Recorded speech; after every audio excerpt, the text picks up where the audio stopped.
కుసుమహర కుసుమహర కుసుమహర స్మృతి 64 clip 11లో page 23.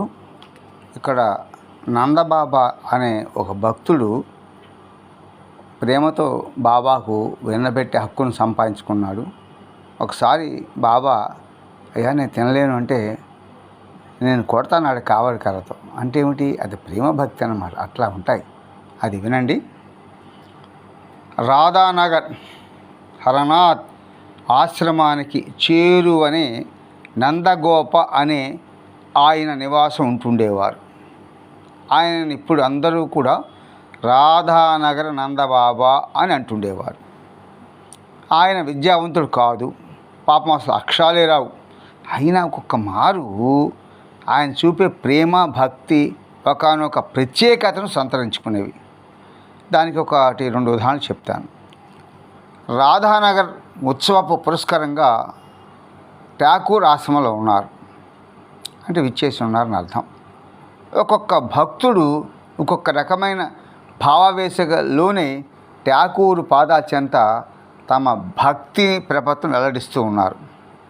Thakur యొక్క భోగం ఆరగింపు కోసమై క్షీరాసార్ నవని అంటే గట్టిపరిచిన పాలు, మీగడ, వెన్న వంటి వాటిని అలా అంటారు.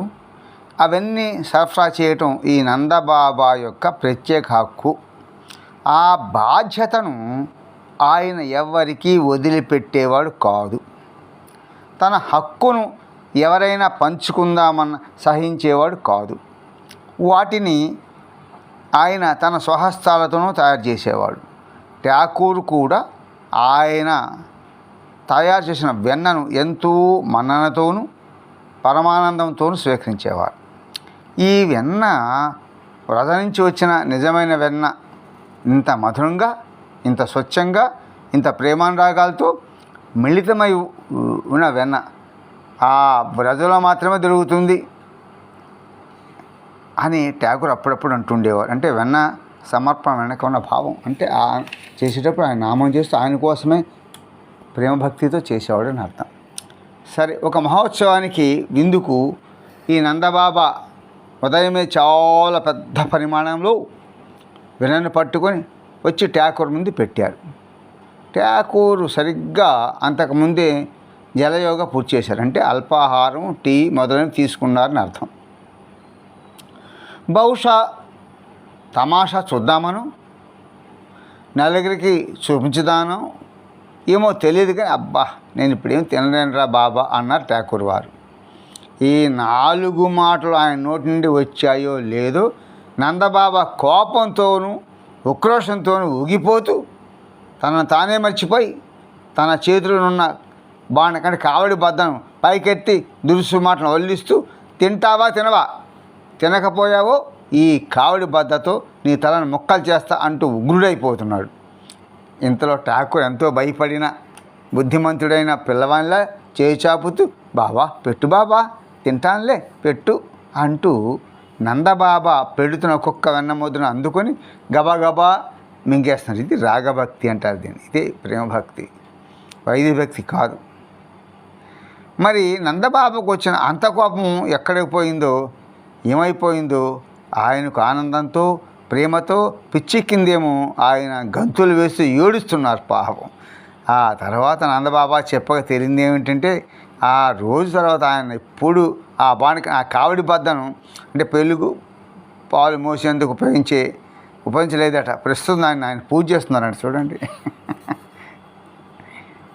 ఇక నెక్స్ట్ మరొక సమయంలో కూడా నందబాబా యొక్క ప్రత్యేకమైన పిచ్చి కోపం అంటే ప్రేమ పిచ్చి వెల్లడైంది. క్రీస్తు శకం 1934లో అనుకుంటా రాధానగర్ ఆశ్రమంలో జరిగిన ఉత్సవానికి మాతా ఠాకూర్ స్వయంగా హాజరు కాలేకపోయారు. అందువలన తన ప్రతినిధిగా అత్యంత అనురాగమూర్తి అయిన తన రెండో కుమారుడు కృష్ణదాసు ఆయన భార్యని పంపారు. నేను కూడా వాళ్ళ వెంట వెళ్ళాను. గుడ్ ఫ్రైడే గడిచిన మర్నాటి సాయంత్రం మమ్మల్ని అందరినీ స్థానిక జమీందార్ హరనాథ్ భక్తుడైన శ్రీ శీతల్ దాదా ఇంటికి టీకి రమ్మని ఆహ్వానించారు. ఆ సాయంత్రమే కృష్ణదాదాని తీసుకొని నేను నందబాబా ఇంటికి వెళ్ళి అక్కడి నుండి శీతల దాదా ఇంటికి వెళ్ళాలని నిర్ణయించుకున్నాం. కానీ ఆశ్రమం నుండి బయలుదేరడమే బాగా ఆలస్యం అయిపోయింది. అందువల్ల ఒక తిన్నని రోడ్డు వెంటబడి సరాసరి శీతల దాదా ఇంటికి వెళ్ళాం. ఆశ్రమం తిరిగి వచ్చేటప్పుడు నందబాబా ఇంటికి వెళ్దామని అనుకున్నాం. కానీ ఠాకూర్కి మరో విధంగా ఉంది. శీతల దాదా ఇంట్లోనే బాగా ఆలస్యం అయిపోయింది. సంధ్య దాటిన వేళ ఆ రోజు చీకట్లు దట్టంగా వ్యాపించాయి. అందువలన తిరిగి వచ్చేటప్పుడు నందబాబా ఇంటికి వెళ్లకుండానే సరాసరి ఆశ్రమానికి వెళ్ళాం. మేము వెళ్ళకపోయిన చోట బౌదీది అంటే చిన్న వదిన అంటే ఠాకూర్ గారి చిన్న కోడలు అంటే కృష్ణదాస్ గారి భార్య అంటే గౌరీదేవి ఇతర భక్తులు అంట పెట్టుకుని నందబాబా ఇంటికి వెళ్ళారు. కనుక కృష్ణదాదా వెళ్ళనందుకు నందబాబుకు మరీ అంత ఎక్కువ కోపం రాదులేమని అనుకున్నాం. మేము ఆశ్రమం తిరిగి వచ్చేసరికి సాయంకాలం పూర్తయింది. రాత్రి ప్రారంభమైంది. అక్కడ కృష్ణదాదా కోసం నందబాబా సాయంకాలం అంతా ఎదురు చూశాడు. ఇక కృష్ణదాస్ వచ్చేందుకు ఏమాత్రం అవకాశం లేదని ఆయనకు అనిపించింది. అంతే, ఆయన కోపంతో గురుడైపోయినాడు. చిరసలాడిపోతూ కృష్ణదాదా కోసమని తయారు చేసిన గట్టిపరిచిన పాలు వెన్న పట్టుకుని ఆశ్రమానికి వచ్చాడు. ఆశ్రమ వరండాలో నేను కృష్ణదాదా మరికొందరు కూర్చొని ఉన్నాం. ఆశ్రమానికి కొంచెం దూరంగా చీకటి వెలుగుల నడుమ నందబాబా నిలబడి ఏం మాట్లాడకుండా కృష్ణదాస కోసం నిరీక్షించి ఉన్నాడు.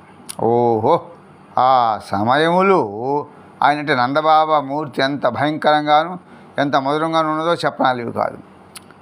పొగటరి రూపం, బలిష్టమైన విగ్రహం, నిశ్చలంగా మౌనంగా అలా నిలబడి 2 చేతులతో 2 గిన్నెలు, ఒక దానిలో వెన్న మరో దానిలో క్షీరసార్, 2 కనులు చింతకాయ నిప్పులాగా ఉన్నాయి.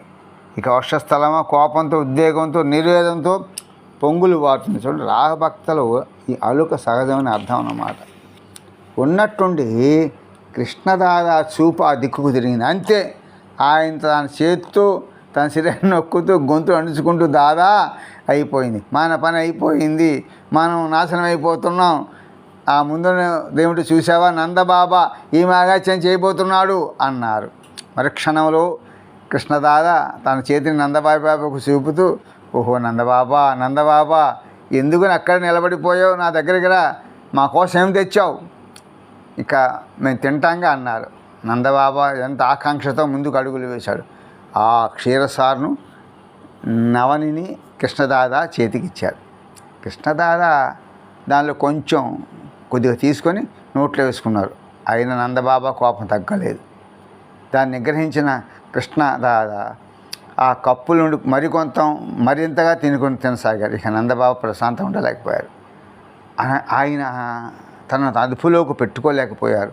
అంతే, తన 2 చేతులు కృష్ణదాదా పాదాల వరకు చాపుతూ నేల మీద పడి సాగిలబడ్డారు. ప్రేమానందంతో పరవశించి నేల మీద దొరలసాగారు. ఆ తర్వాత కొన్ని నిమిషాలకు ఆయన నేల మీద నుండి లేచారు. లేస్తూనే ఆయన దృష్టి పక్కనే నా మీద పడింది. తన ఇంటికి తీసుకుని వచ్చేందుకు బదులుగా కృష్ణదాదాను సరాసరి శీతల దాదా ఇంటికి తీసుకుని వెళ్ళడానికి మూల కారణం నేనేనని ఆయన అనుకున్నారు. ఇంకేముంది, నందబాబా యొక్క కోపం అంతా నా మీద కృంపబడిపోతున్నది. ఏ మాత్రం కల్తీ లేని ఆ యాసతో ఆయన నా మీద అమృతాన్ని రకాల తిట్లను కొమ్మరిస్తున్నారు. మరో సందర్భం లోనైతే అప్పుడు నందబాబా నోటి వెంట వచ్చిన అన్ని నోటితో అనరాని బండబూతులే.